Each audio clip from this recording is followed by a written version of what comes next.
بسم الله الرحمن الرحيم. الحمد لله الذي أنزل على عبده الكتاب ولم يجعل له عوجا قيما لينذر بأسا شديدا من لدنه ويبشر المؤمنين الذين يعملون الصالحات أن لهم أجرا حسنا ماكثين فيه أبدا وينذر الذين قالوا اتخذ الله ولدا ما لهم به من علم ولا لآبائهم كبرت كلمة تخرج من أفواههم إن يقولون إلا كذبا فلعلك باخع نفسك على آثارهم إن لم يؤمنوا بهذا الحديث أسفا.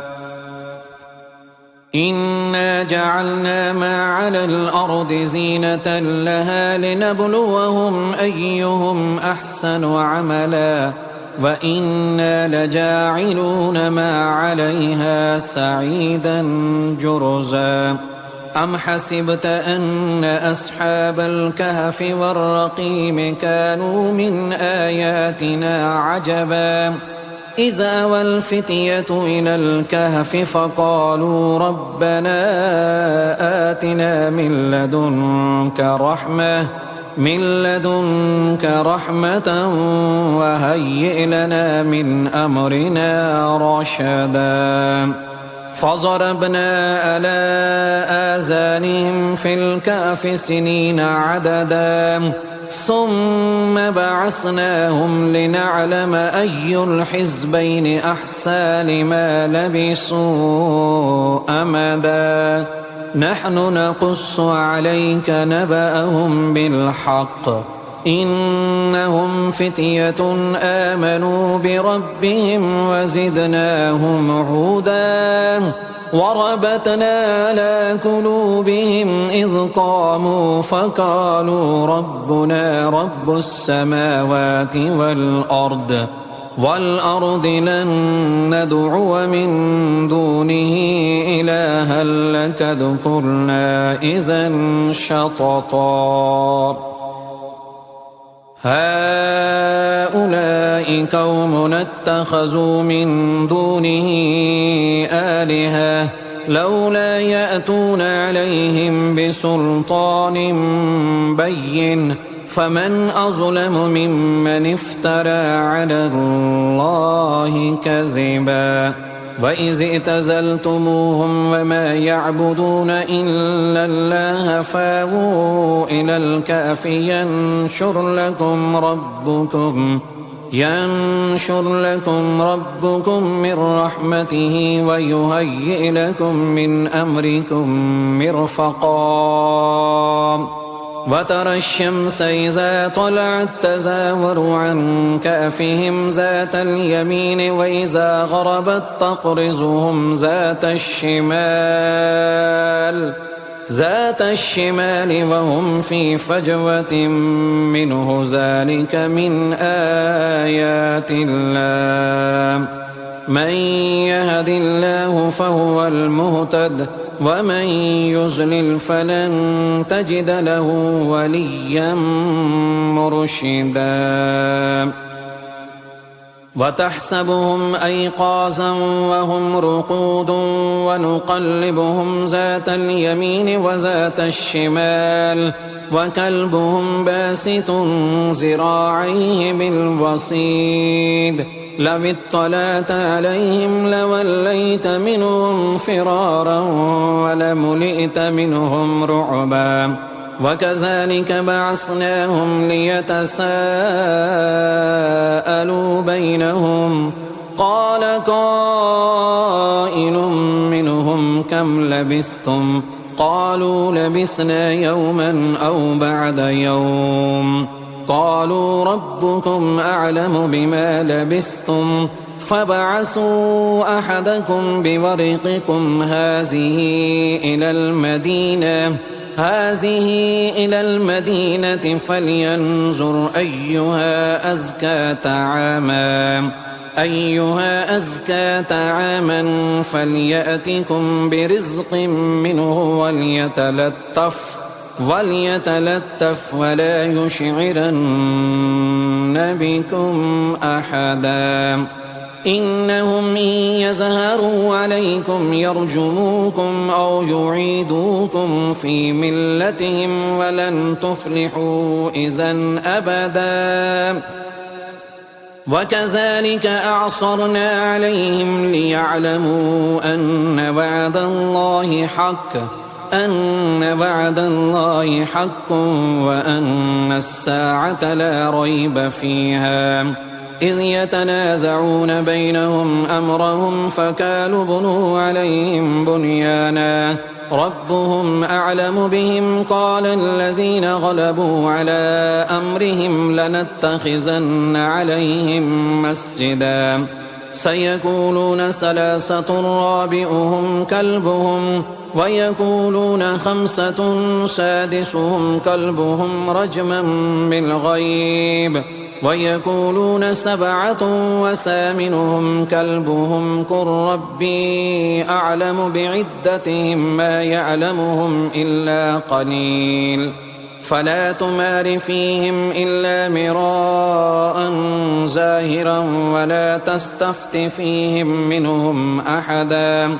ولا تقولن لشيء إني فاعل ذلك غدا إلا أن يشاء الله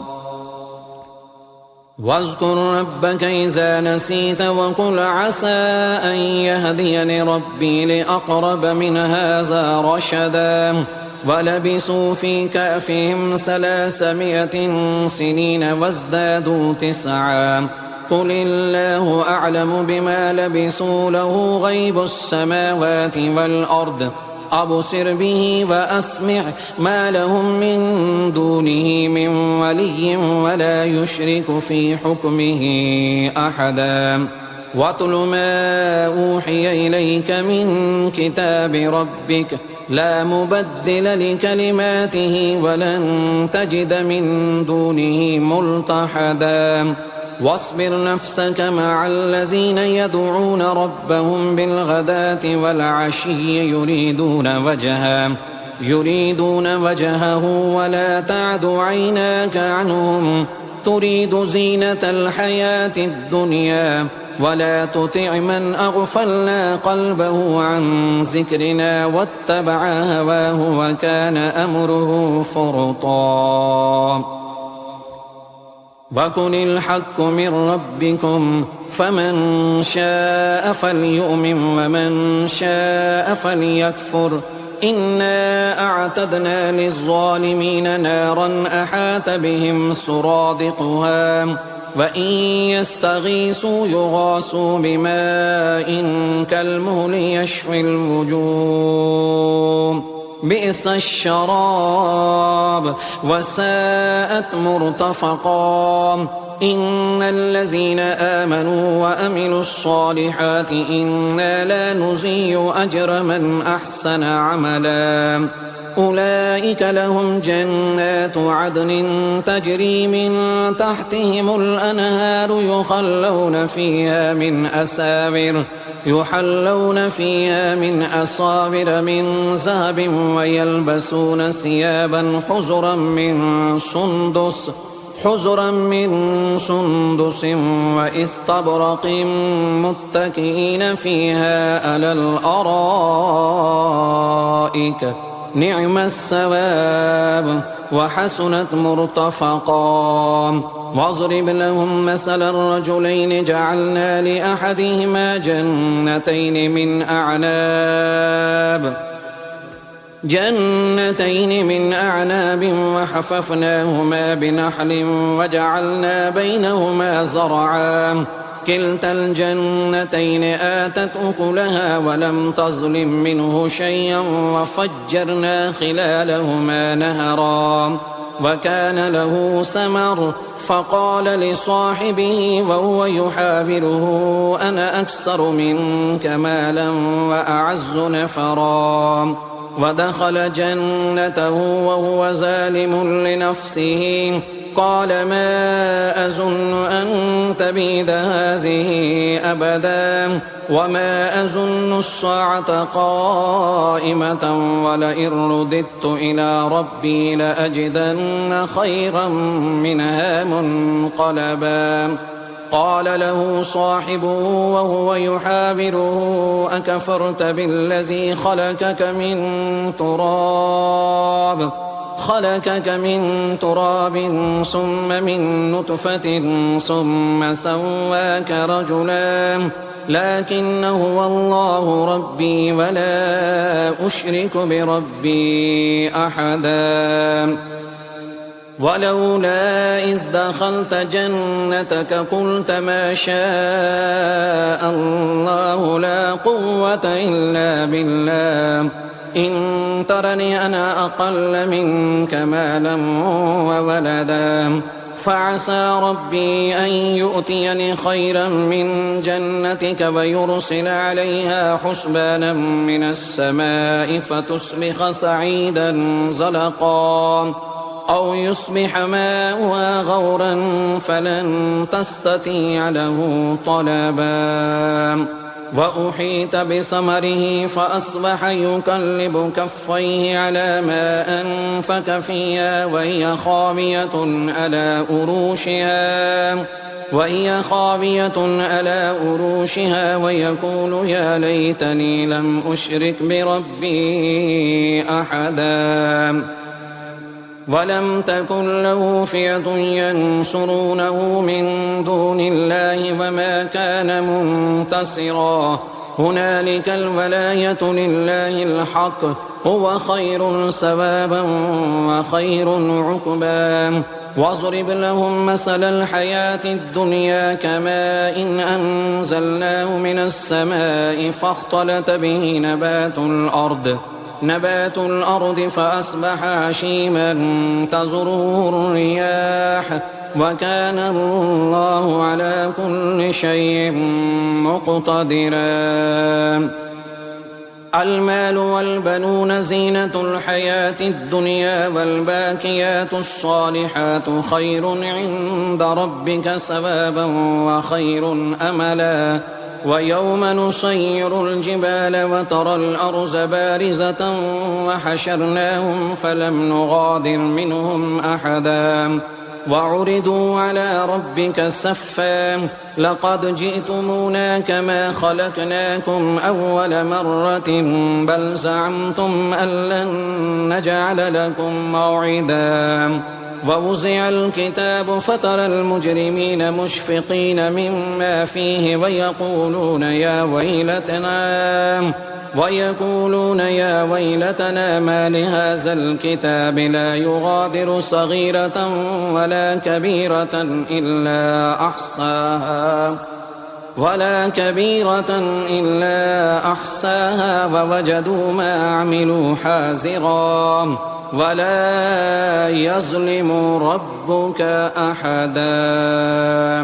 وإذ قلنا للملائكة اسجدوا لآدم فسجدوا إلا إبليس كان من الجن ففسق عن أمر ربه أفتتخذونه وذريته أولياء من دوني وهم لكم عدو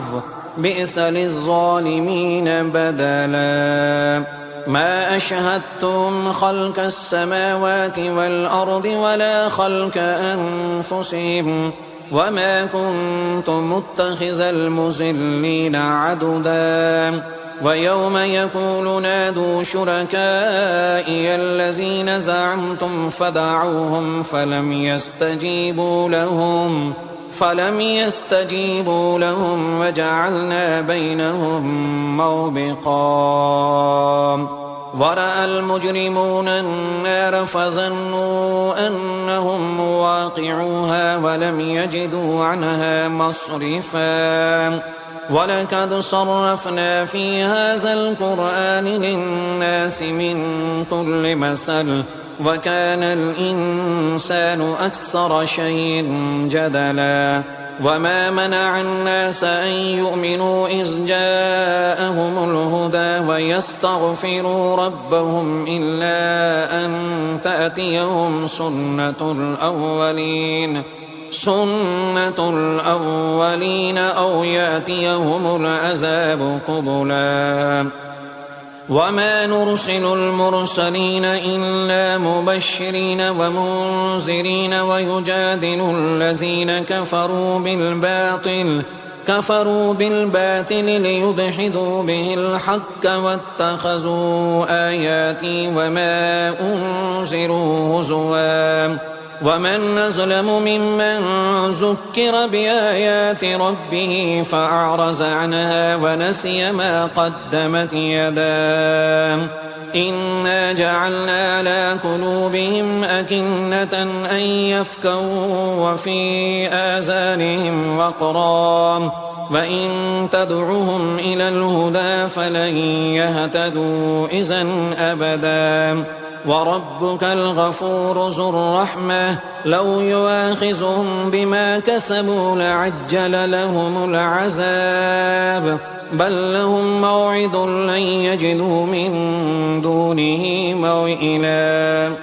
وتلك القرى أهلكناهم لما ظلموا وجعلنا لمهلكهم موعدا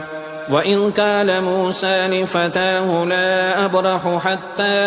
أبلغ مجمع البحرين أو أمضي حقبا فلما بلغا مجمع بينهما نسيا حوتهما فاتخذ سبيله في البحر سربا فلما جاوزا قال لفتاه آتنا غداءنا لقد لقينا من سفرنا هذا نصبا قال أرأيت إذا أوينا إلى الصخرة فإني نسيت الحوت وما أنسانيه إلا الشيطان أن أذكره واتخذ سبيله في البحر عجبا قال ذلك ما كنا نبغي فارتدا على آثارهما قصصا فوجدا عبدا من عبادنا آتيناه رحمة من عندنا وعلمناه من لدنا علما قال له موسى هل اتبعك على أن تعلمني مما علمت رشدا قال إنك لن تستطيع معي صبرا وكيف تصبر على ما لم تحط به خبرا قال ستجدني إن شاء الله صابرا ولا أعصي لك أمرا قال فإن اتبعتني فلا تسألني عن شيء حتى أحدث لك منه ذكرا فانطلقا حتى إذا ركبا في السفينة خرقها قال أخرقتها لتغرق أهلها لقد جئت شيئا إمرا قال ألم أقل إنك لن تستطيع معي صبرا قال لا تؤاخذني بما نسيت ولا ترهقني من أمري عسرا فانطلقا حتى إذا لقيا غلاما فقتله قال أقتلت نفسا زكية بغير نفس لقد جئت شيئا نكرا قال ألم أكن لك إنك لن تستطيع معي صبرا قال إن سألتك عن شيء بعدها فلا تصاحبني قد بلغت من لدني عذرا فانطلقا حتى إذا أتيا أهل قرية استطعما أهلها فعبوا أن ليزيفوهما فوجدا فيها جدارا يريد أن ينقض فأقاما قال لو شئت لاتخذت عليه أجرا قال هذا فراق بيني وبينك سأنبئك بتأويل ما لم تستطع عليه صبرا أما السفينة فكانت لمساكين يعملون في البحر فأردت أن أعيبها وكان وراءهم ملك يأخذ كل سفينة غصبا وأما الغلام فكان أبواه مؤمنين فخشينا أن يرهقهما طغيانا وكفرا فأردنا أن يبدلهما ربهما خيرا منه زكاة وأقرب رحما وأما الجدار فكان لغلامين يتيمين في المدينة وكان تحته كنز لهما وكان أبوهما صالحا فأراد ربك أن يبلغا أشدهما ويستخرجا كنزهما رحمة من ربك وما فعلته عن أمري ذلك تأويل ما لم تسطع عليه صبرا ويسألونك عن ذي القرنين قل سأتلو عليكم منه ذكرا إنا مكنا له في الأرض وآتيناه من كل شيء سببا حتى إذا بلغ مغرب الشمس وجدها تغرب في عين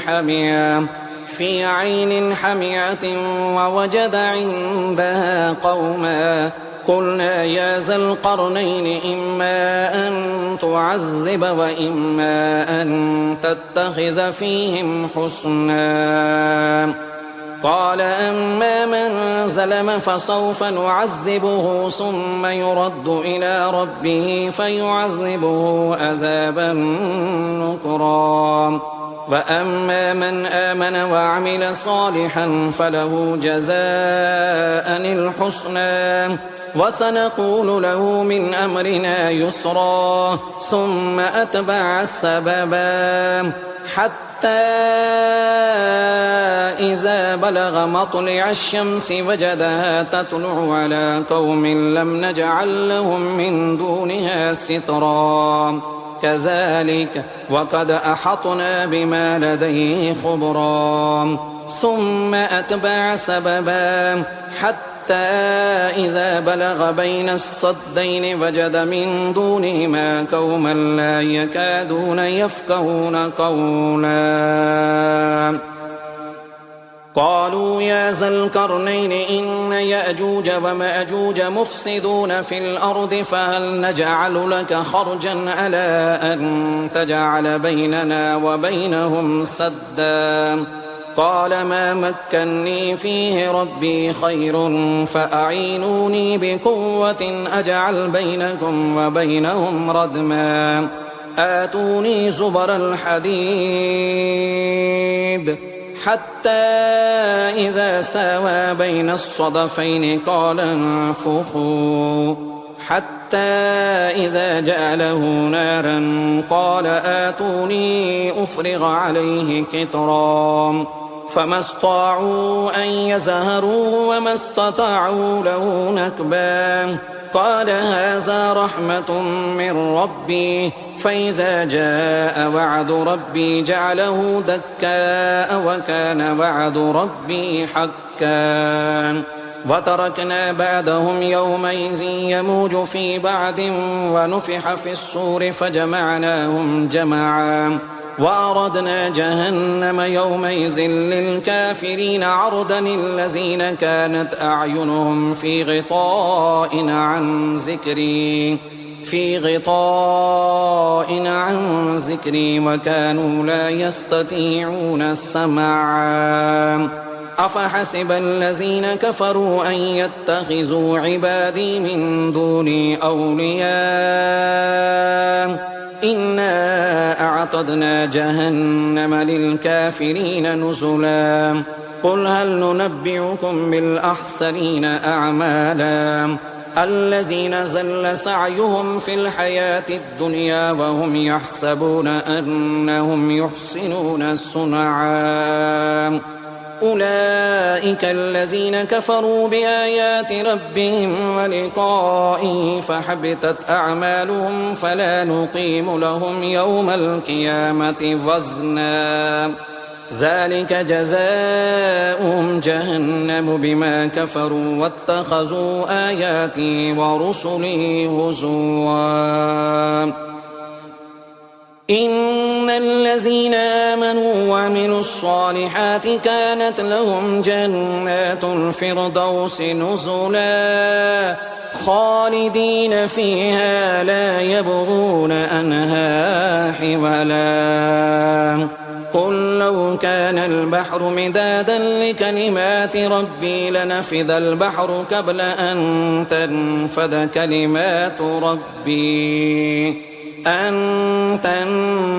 كلمات ربي ولو جئنا بمثله مددا قل إنما أنا بشر مثلكم يوحى إلي أنما إلهكم إله واحد فمن كان يرجو لقاء ربه فليعمل عملا صالحا ولا يشرك بعبادة ربه أحدا